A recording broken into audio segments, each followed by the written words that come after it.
இப்போது நாம் இஸ்லாத்தின் கலைச்சொற்களை வேற்றுள்ளாய்வு செய்வோம். முஸ்லிம். இஸ்லாம் மதத்தை கடைபிடிப்பவர்கள் முஸ்லிம் என்று அழைக்கப்படுகின்றனர். இந்த சொல் எப்படி உருவானது? இஸ்லாம் சமய ஆய்வாளர்களின் கருத்துப்படி இந்த சொல் அஸ்லாமா என்ற சொல்லிலிருந்து உருவானதாக கருதப்படுகிறது. ஆனால் இது உண்மையில் ஆசுலாமா என்ற சொல்லிலிருந்தே உருவாகி இருக்க வேண்டும். இங்கு ஆசு என்பது ஆசீவகம் என்பதன் சுருக்கம். லாமா என்பது சந்நியாசி அல்லது சித்தர் என்று பொருள்படும். அது மட்டுமல்ல, ஆசு லாமாவோடு உயர்ந்த என்ற பொருள்படும் மா என்ற முன்னொட்டும் சேர்ந்து முஸ்லிம் என்ற சொல் உருவானது. மா பிளஸ் ஆசு பிளஸ் லாமா. மா ஆசு லாமா, மாசுலாமா, முசுலாமா, முஸ்லீமா, முஸ்லீம், முஸ்லிம். எனவே முஸ்லிம் என்பதன் பொருள் உயர்ந்த ஆசீவக சித்தர் அல்லது உயர்ந்த ஆசீவக இறை தூதர் என்பதாகும். மஸ்ஜித். இப்போது நாம் இஸ்லாமிய மக்கள் வழிபடும் கோயிலுக்கு பெயரிட வேண்டும். ஆதி காலத்தில் சித்தர்கள் மக்களின் சங்கடங்களுக்கு தீர்வுகள் வழங்கினார்கள் அல்லவா? அப்படித்தானே ஆசீவகம் என்ற சொல்லும் வந்தது. அந்த சித்தர்களில் கடும் தவத்தின் மூலம் நிர்வாண நிலை அடைந்தவர்களைத்தான் தமிழர்களாகிய நாம் கடவுளாக வழிபடுகிறோம்.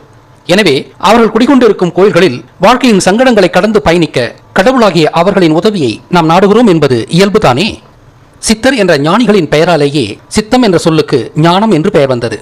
சித்தம் என்பது ஞானம் என்பதால் முக்தியடைந்த சித்தர்களாகிய கடவுளர் குடிகொண்ட கோயில் ஞானத்தின் மொத்த உருவகமாக கருதப்பட்டது. இந்த தமிழ் பாரம்பரியத்தின் அடிப்படையிலேயே இஸ்லாமிய கோயிலை மா பிளஸ் சித்து, மாசித்து, மாஜித்து, மஸ்ஜித்து, மஸ்ஜித் என்று அழைத்தனர். மா என்றால் உயர்ந்த என்று பொருள், சித்து என்றால் ஞானம் என்று பொருள். எனவே மஸ்ஜித் என்றால் ஞானத்தின் அமைவிடம் என்று பொருள். சித்தம் என்ற சொல்லை கொண்டுதான் மஸ்ஜித்திற்கு பெயர் வந்தது என்பதை நிறுவும் சான்றுதான் பள்ளிவாசல் என்ற சொல். மஸ்ஜித்திற்கு தமிழில் பள்ளிவாசல், அதாவது கல்வி பயிலும் இடம் என்ற பெயரும் உண்டு. ஆதி தமிழ் சித்தர்கள் தாங்கள் வசிக்கும் இடங்களில் குருகுல கல்வி வழங்கும் பள்ளிகளை பல்லாயிரக்கணக்கான ஆண்டுகளாக நடத்தி வந்தார்கள். இந்த பாரம்பரியத்தின்படி மஸ்ஜித் என்பது சித்தர்களால் வந்த பெயர் என்பதாலும் சித்தர்கள் குருகுல பள்ளிக்கூடங்களை நடத்தினார்கள் என்பதாலும் மஸ்ஜித் என்பதற்கு சரியாகவே பள்ளிவாசல் என்ற பெயர் தமிழகத்தில் இன்றும் நிலவுகிறது. உலகின் இரண்டாவது மஸ்ஜித் ஆக கருதப்படும் கேரள மாநில கொடுங்காலூர் சேரமான் மஸ்ஜித்தில் இன்றும் குழந்தைகளுக்கான முதல் எழுத்து பயிற்சி அனைத்து மத குழந்தைகளுக்கும் ஒரு சம்பிரதாயமாக வழங்கப்படுகிறது என்பது மஸ்ஜித் என்பது சித்தம் பொருந்திய பள்ளிவாசல் தான் என்பதை மெய்ப்பிக்கிறது.